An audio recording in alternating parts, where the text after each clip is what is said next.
right, welcome back to the podcast. My name is Johnny Carson. On the other side of the stage there is Ed McMahon. Wait a minute, you remember the That's a Tonight different show. Show? Did you? It's a whole different show. Okay, my name is Doug Sandler. That guy is John Browning. This is the Building Your Best Life podcast.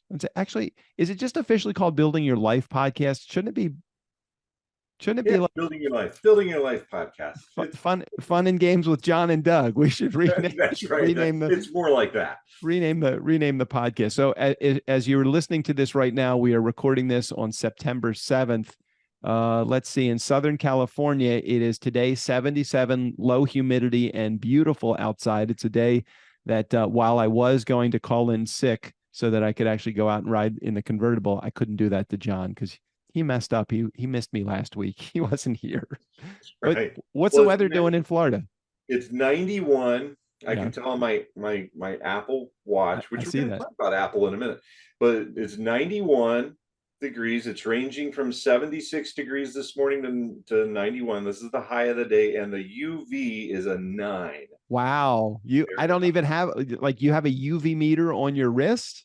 on my wrist. I know. So I What know because of my skin tone that I need to put the lotion on before I go out for any length of time. John, I would pick you out as an autumn. Are you an autumn? Is that are you a Yeah, spring? right. Are you a spring?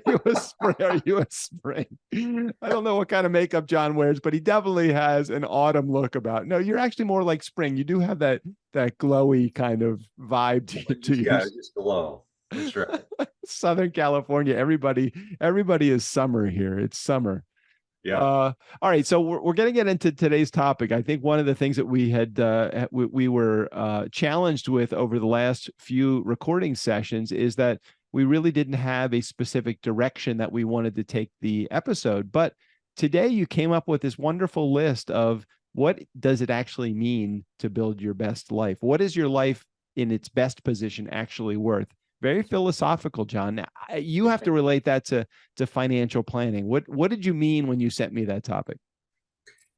So this is really what the book is all about, right? Those of you who have heard my story, and if you'd like to hear it, it's kind of all over, but definitely get the book, Build a Life, Not a Portfolio. It's on Amazon, or just go out to guardianrockwealth.com and hit the contact us button. Say, hey, I'd love to have a copy of your book, and we'll make sure you get a copy of that. But it's really all about that. We talk about, you've got some people out there that say, well, just cut out your Starbucks. That's $5 now. It's $6 or $7 a day or whatever. I don't know. I don't go there very often. Or get rid of your car. You don't need that maintenance. You don't need that. Now you can Heavens get an forbid. Uber. No way. Yeah, This is my thing. it's your thing. There you go. So I asked one of my clients that was kind of struggling with this, right? They had gone through a period in their life when they had spent too much, and they had actually gone bankrupt. And unlike many cases of people going bankrupt, a lot of cases out there, it's not people's fault, right? They had medical expenses, they had a lawsuit, they had something crazy happen to them. And so if you have gone bankrupt out there and you're trying to dig your way out, give us a call, reach out to us. We're happy to kind of walk you through the recovery and the transformation that can come from that. I just wanted to say that. But this person had gone bankrupt, and it was really, and they admitted it was their fault. They spent too much money on things. And so now they've gone the opposite direction. And now they're wanting to cut out everything in their life. Living the I can't minimal do anything. life. Yeah. Yeah. And they're kind of miserable, right? So, and that's not what we want either. So I asked them, I said, do you have an iPhone or do you have a different kind of phone? They had an iPhone. And I said, well, how much is that iPhone worth? And they said, well, it's the iPhone 13, it's worth, and they came up with a number, $1,000 or something like that. Something like that. I think the new one that's just coming out is, I think you got to pay like $1,400 for it. I mean, they're really getting expensive. And I have the 14, and it's the big one. It's the grande. You have the grande. I have the grande. And you know why I have it though? It is my number one tool.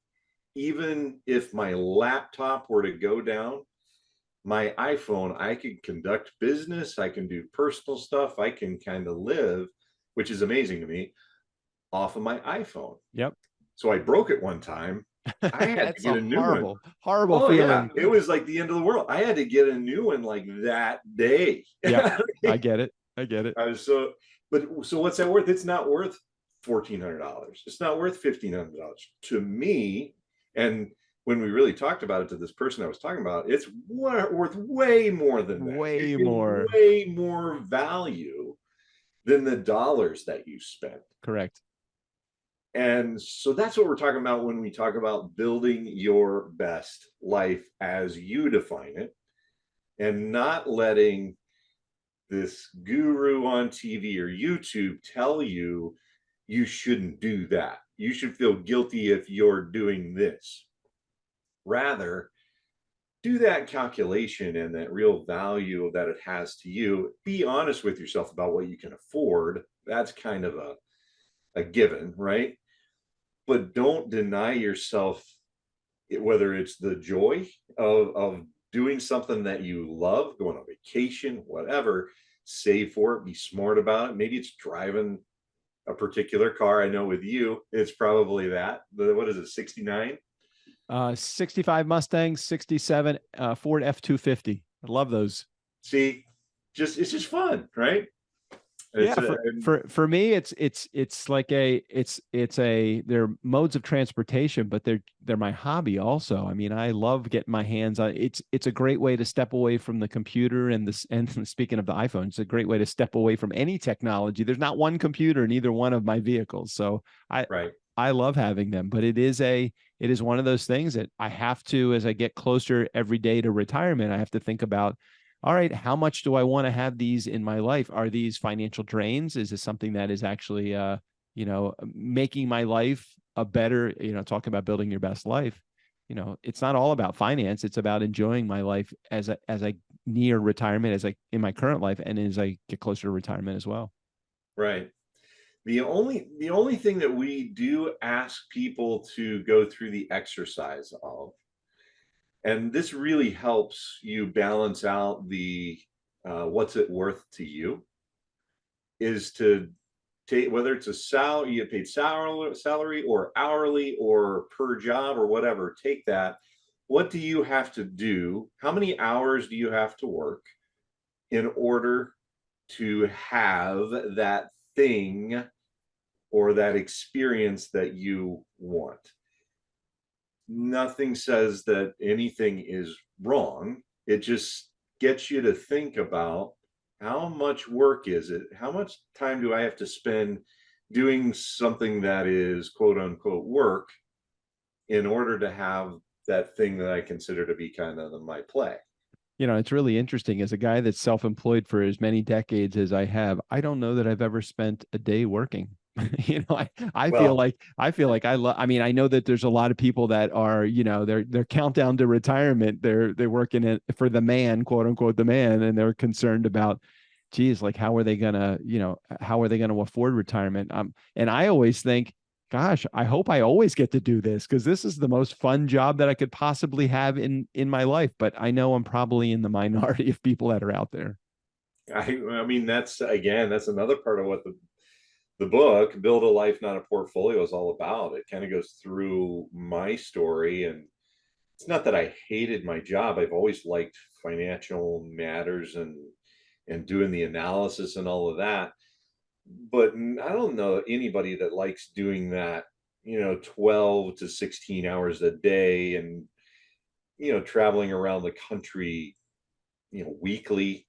I mean, that's fun for the first couple of years. That's Not dredging. so much That's after a that. that trout. You don't get paid to do the presentation. You get paid to sit next to a kid that's got a cough that's coughing on you on an airplane, right? Yeah, exactly. That's exactly right.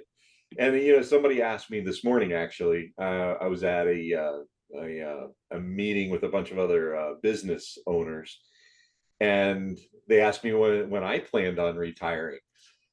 And my answer to that is, as not until I just can't do it for some physical reason or something like that. But it's going to be a long time, because to your point, for me as an entrepreneur, now that I've left big Wall Street and I'm doing this, I get to deal with people that I like every day. Because Yep. if I don't like you, we probably won't have a client relationship, right? And that's fine. I'm not going to like everybody. Not everybody's going to like me, but I really love what I do. It's so much fun. So I don't really work anymore either. Well, when it comes to like philosophically, how do you build your best life? How do you boil that down to a series of questions? This may be a part of your client intake form or your prospective client intake form, but how do you boil that down to questions that you ask somebody when they're sitting down in front of you, John? Why? Why what? Why do I need to boil it down to questions, or why? That's the question. That is my number one question. And I warn people after I get to know them for a few minutes. I say, listen, I'm going to turn into a 2-year-old, and I'm going to ask you that most powerful question in the universe, I think, which is only 3 letters. Why? And they get this confused look on their face. I said, well, you've told me. Usually they've told me I want $10 million, or it's always almost always a money amount. And I'll ask them, I said, don't be offended. I'm just asking you why. Have you ever considered that? And they'll give me some sort of an answer. And typically it's not really the right one. And I'll say, well, okay, let's go a step deeper. Why? And sometimes I ask that question 5, 6, I've asked it up to 7 times. Mm-hmm. And about that 7th time or that 5th time, you get the real answer of why. And that's true for almost all of us. And we can't ask ourselves that question. It just doesn't work. And you can't ask your mother, your brother, your sister, somebody who really knows you. That kind of doesn't work well either. It's better to ask somebody who doesn't know you and doesn't have any preconceived notion of maybe who you are, who you were when you were a kid or something like that, and you can give some honest answers to. So When that's where we start. when you get the final why, when you get the answer to the final why, just so people have some kind of relatability to the people that you're talking to as prospective clients or clients, what does it come down to? And again, I don't think it comes down to money. It comes down to, sometimes it comes down to like what you're going to do with the money. Money Yeah. doesn't provide security. Money is No. security is an illusion. The illusion is in your brain. You have to work through it. So what does it boil down to when it comes to the final why that you asked, John?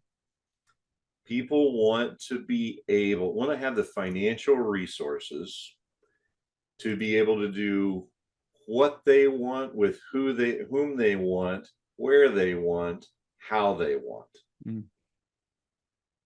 It really boils down to that, and that is diverse.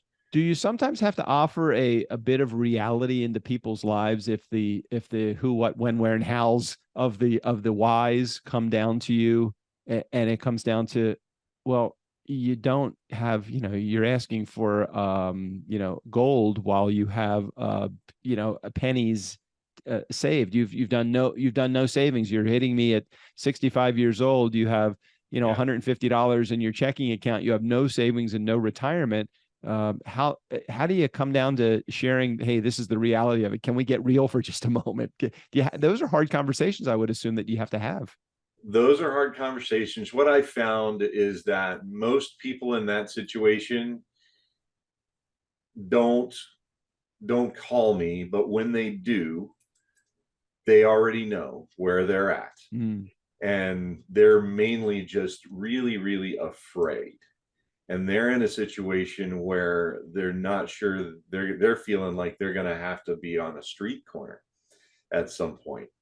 And we absolutely will talk with them, and we say, okay, let's see, like with whether they come to me with a lot of money or a little money, we talk about, okay, how do we solve for that?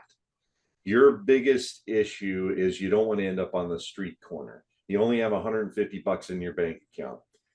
What reality things are we going to have to do in order to get you to not be on the street corner in 5 years or whatever? But you're correct. It's, I mean, It's never too early and it's never too late. And those of you who have the episode that I put out on my Emerging Investors Club, which I loved. I love that episode of the podcast. It shows you people, you we've got a very young person on there. We've got kind of somebody who's not quite as young, and then we have somebody who's basically my age, and they're beginning with kind of not much, right? Mm-hmm. But they're taking those steps and they're getting there. And the one lady that I've known for a long time, who's about my age, just kind of getting started, but she didn't really have a choice. She was a single mom, didn't get any support. Every penny she made, she poured into her kids. And now, empty nester, we're figuring out how to get her step by step, how to eat an elephant one bite at a time, step by step, getting her to where she needs to be to have some financial peace. Well, always an interesting conversation with you. And sometimes, just like with our Social Security episode, we open more questions or we ask more questions than we answer. But that's kind of the best part about, the conversations with you, is that, yeah, it's going to be a lifelong conversation that you have. And your answers are always going to change along the way. And that is okay, as long as we are all heading towards the same goal, which is building a better life as we get closer to retirement, and then building our best life when we're in retirement. I love this idea. Any final words of wisdom before we wrap up on today's episode, John? That's it. Just remember, again, it's not too early or too late, but do get some professional help, whether it's at Guardian Rock, guardianrockwealth.com, the contact us section, super easy, or texting life to 321-421-5213, or somebody else, but somebody who's been there, done that, has the resources and can hook you into the resources that you need. Don't just sit there and feel afraid and don't do anything. So next week, when you come back, you may notice John will be doing his best Karnak impersonation. We'll have that on the episode. Thanks for being here, John. Thanks for sharing your wisdom and your expertise again on the podcast. All right. We'll see you next week.